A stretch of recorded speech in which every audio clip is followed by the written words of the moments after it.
नमस्ते बच्चों। विषय हिंदी, सुलभ भारती, 7वीं कक्षा। तो आइए आज हम पाठ 4 देहात और शहर इसके बारे में जानकारी प्राप्त करेंगे। इसके पहले हमने पाठ 1, 2, 3 की जानकारी प्राप्त कर ली थी। आज हम पाठ 4 देहात और शहर, जिसके लेखक हैं अभिषेक पांडेय, और अब हम उनका जीवन परिचय पढ़ेंगे। जन्म 29 जनवरी 1992, मुंबई, महाराष्ट्र। उनका परिचय समसामयिक विषयों में अभिषेक पांडेय जी की विशेष अभिरुचि एवं लेखन रहा है। प्रस्तुत पत्रों में लेखक ने देहात और शहर के अपने सुख दुख एवं बढ़ती हुई जनसंख्या के अभिशाप पर अनेक सुझाव दिए हैं। तो अभिषेक पांडेय जी और लेखक हैं हमारे, उन्होंने देहात और शहर में अपने सुख दुख एवं बढ़ती जनसंख्या के अभिशाप के बारे में उन्होंने इसके बारे में बताया है इस पाठ के माध्यम से। आइए देखते हैं।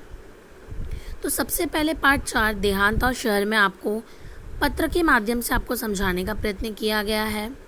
तो आप सबको पता है कि पत्र लिखने से पहले दिनांक, जिसको आप लिख रहे हो प्रियश, जिसके नाम से वो नमस्कार इत्यादि। तो अब इसमें लिखा है प्रिय मित्र शहर नमस्कार, और राइट साइड में लिखा है दिनांक 1 अगस्त 2017। उसके बाद अब यहाँ पे चालू होता है, कल तुमसे बात हुई, मेरे सुख दुख के संबंध में पूछा, धन्यवाद। ये पत्र कौन लिख रहा है? देहात शहर को पत्र लिख रहा है। तो अब उसने लिखा है कल तुमसे बात हुई मेरे सुख दुख के संबंध में, उसके लिए धन्यवाद। बहुत सारी बातें मन में है, सब कुछ दूरध्वनि पर कहना मुश्किल है। दूरध्वनि अर्थात आपका मोबाइल। तो बहुत सारी बातें ऐसे होती हैं जो आप फ़ोन पे नहीं कह सकते, आपको उसके लिए सामने सामने होना बहुत ज़रूरी है। और बहुत सारी बातें ऐसी होती है जो आप फ़ोन पे नहीं बोल सकते, वो आपको बताना मुश्किल हो जाता है। तो वैसे ही यहाँ पर हुआ कि किस तरह से उसको ऐसा लगा कि देहात को कि दूरध्वनि पर उसका कहना मुश्किल है, तो उसने सोचा कि पत्र ही लिखूं। अब मैं अपना दुखड़ा क्यों रोऊं? फिर उसने बोला कि मैं अपना दुखड़ा क्यों रोऊं, चलिए इस बार कुछ अच्छी बातें भी तुमसे साझा करता हूँ। ज़रूर अगर हम मिलते हैं किसी अपने फ्रेंड से, तो उसके हमारे लाइफ में क्या चल रहा है, उसके लाइफ में क्या चल रहा है, ये सारी बातें होती है। वैसे यहाँ पर भी देहात और शहर के बीच में ऐसी बातें हो रही थी। फिर उसने सोचा कि क्यों मैं अपना दुखड़ा रहूँ, चलिए इस बार कुछ अच्छी बातें करते हैं हम। फिर देखते हैं क्या लिखा है। डिजिटल क्रांति का थोड़ा असर हमारे गांव में भी दिखाई पड़ने लगा है। तो जैसे कि बच्चों आपको पता है शहर में कितना डिजिटल सारी चीज़ें हो गई, किस तरह से डेवलप हुआ है, लेकिन गांव में इस तरह से जो डेवलप हुआ है वो उस तरह से गांव में नहीं है। तो उस पत्र में देहात जो है, इस पत्र में लिखता है डिजिटल क्रांति का थोड़ा असर हमारे गाँव पर भी पड़ने लगा। कहाँ पर पड़ने लगा है बच्चों? गाँव में। और दिखाई भी देने लगा है लोगों को किस तरह से डिजिटल सब हो रहा है। मोबाइल के माध्यम से नित नवीन सूचनाएं हम तक पहुंचने लगी हैं। यहाँ पर बहुत सारे जन के पास फ़ोन है, बट गांव में बहुत कम लोगों के पास फ़ोन होता है और वो बहुत कम उपयोग करते हैं। लेकिन डिजिटल के माध्यम से वह अभी क्या करने लगे, जो सूचनाएं हैं वो पहुंचाने लगे हैं। और आधुनिक अपना जो मोबाइल के माध्यम से वो क्या करने लगे, सूचनाएं एकदम होता है तो जल्दी पहुँचा देते। स्वच्छ ग्राम स्वस्थ ग्राम, स्वच्छ ग्राम स्वस्थ ग्राम। तो यह क्या चलाया गया, परियोजना चलाई गई, घर घर तक पहुंचाई गई। तो हमारा क्या होगा, स्वच्छ अगर ग्राम होगा, हमारा जो आसपास का जो परिसर होगा अगर वह स्वच्छ होगा तो डेफिनेटली हमारा स्वास्थ्य क्या होगा, अच्छा होगा। अगर आपके आसपास अगर सारी कचड़े या फिर सारी चीज़ें पड़ी तो उसमें वो सड़न पैदा होगी और कीड़े मकोड़े लगेंगे, उससे आपके स्वास्थ्य पर बुरा प्रभाव पड़ सकता है, आपको हानि भी पहुंच सकती है। तो गांव में देहात में ये भी चलाया गया परियोजना स्वच्छ ग्राम स्वस्थ ग्राम। तो ये क्या हुआ, घर घर पहुंचाने लगे कि किस प्रकार से हमें स्वच्छ रूप से रहना है जिससे हमारा स्वास्थ्य अच्छा होगा। तो ये चलाया गया। ग्रामजन भी शिक्षा, स्वास्थ्य, ग्रामजन भी शिक्षा, मतलब लोगों को शिक्षा के बारे में बताया गया कि शिक्षा हमारे जीवन में क्या उपयोगी है। कि शहर के लोग शिक्षा है उनके पास, तभी वो इतना डेवलप हो रहे हैं, और गांव में क्या है, शिक्षा का अर्थ लोगों को नहीं पता। तो उन लोगों को शिक्षा के महत्व को बताना, किस तरह से जो हमारे जीवन में शिक्षा का क्या महत्व है, वह सारी चीज़ उनको बताना। और उसके बाद है स्वास्थ्य। तो किस प्रकार से हमें पोषक आहार, सारी चीज़ें हमें मिलनी चाहिए जिससे हमारा शारीरिक जो विकास है वो अच्छे से हो। रोज़गार, बहुत बड़ी समस्या है यहाँ पे रोज़गार की। बहुत लोग को रोज़गार नहीं मिलते हैं क्योंकि उनके पास शिक्षा नहीं है। तो शिक्षा प्राप्त करना जिससे आप रोज़गार प्राप्त कर सको और आप अपनी आवश्यकता अनुसार अपनी चीज़ आप खरीद सको।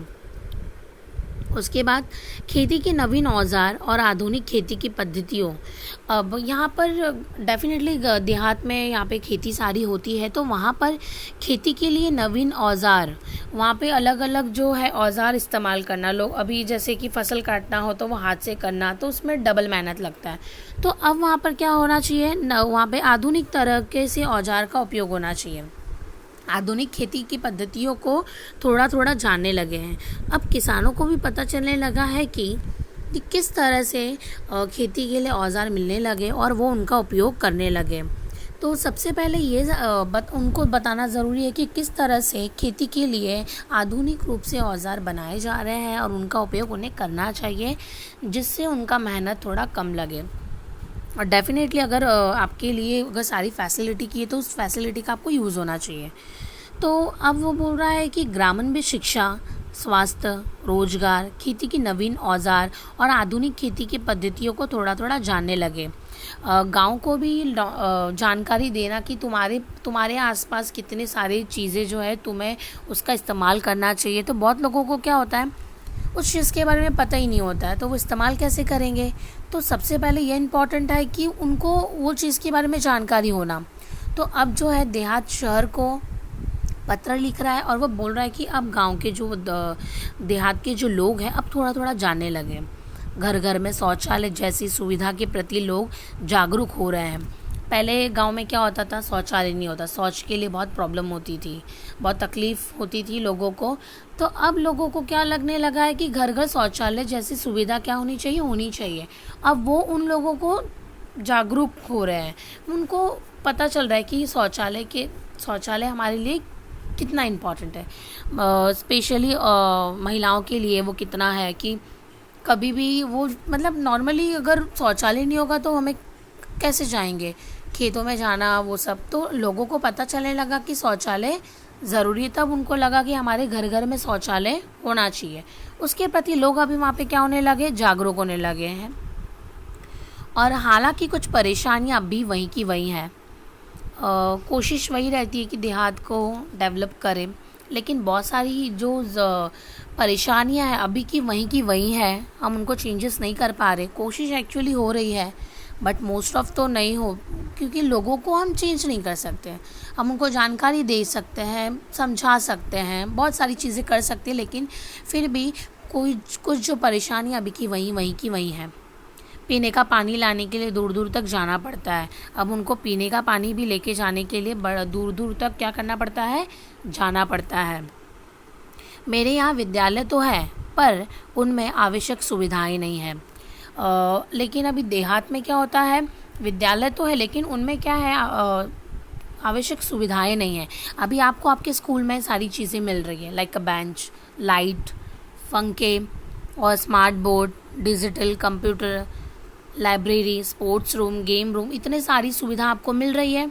लेकिन देहात में सेम क्या हो रहा है, वहाँ पे बच्चों को सारी सुविधाएं नहीं मिल रही है, जिससे उनको शिक्षा के लिए रुचि भी पैदा नहीं होती है कि भाई वो शिक्षा ले। अभी आपको पीटी का गेम, फिर नीचे खिलाने लेके जाना, स्पोर्ट्स करवाना, सारी एक्टिविटी होती रहती है। लेकिन देहात में सारी चीज़ें वहाँ पे लोगों को आवश्यकता सुविधाएं नहीं मिल पाती है। किसको नहीं मिल पाती है, बच्चों को, विद्यालय के ज़रिए। और वहाँ पे लिखा अभी है यहाँ पर, महाविद्यालय तो हमारे गांव से बहुत दूर है, और कॉलेजेस तो भाई हमारे जो देहात से गांव से बहुत दूर है। तो वहाँ पे सारी चीज़ें मिलना बहुत कठिन हो जाता है। वहाँ पे अभी हम निकलते हैं तो कितनी सारी स्कूल्स मिल जाती है, कॉलेजेस हमें नज़दीक मिल जाएगा, लेकिन देहात में बहुत सारी चीज़ें जो है वहाँ पे स्कूल भी बहुत कम है, फिर कॉलेजेस, महाविद्यालय अर्थात कॉलेजेस, तो वहाँ पे कॉलेजेस भी बहुत कम है, तो लोगों को बहुत सारी परेशानियाँ होती हैं। तो तुम्हारे बारे में सोचता हूँ। अब कौन सोचता है? देहात शहर के बारे में सोचता है। अब देहात ने अपने गांव में क्या क्या सारी चीज़ें जो है वहाँ पे, कि किस प्रकार वहाँ पर स्कूल में सुविधाएं नहीं हैं, कि किस प्रकार महाविद्यालय हमारे गांव से इतना दूर है, किस तरह से लोगों को अब जानकारी मिलने लगी है डिजिटल के बारे में, किस तरह वो शिक्षा के प्रति, स्वास्थ्य के प्रति, रोजगार के प्रति, खेती के लिए नवीन जो औज़ार है उसके लिए उनको क्या होने लगा है, अभी वो जानकारी प्राप्त धीरे धीरे कर रहे हैं। अभी हम आगे की जानकारी आगे वाले वीडियो में प्राप्त करेंगे। धन्यवाद।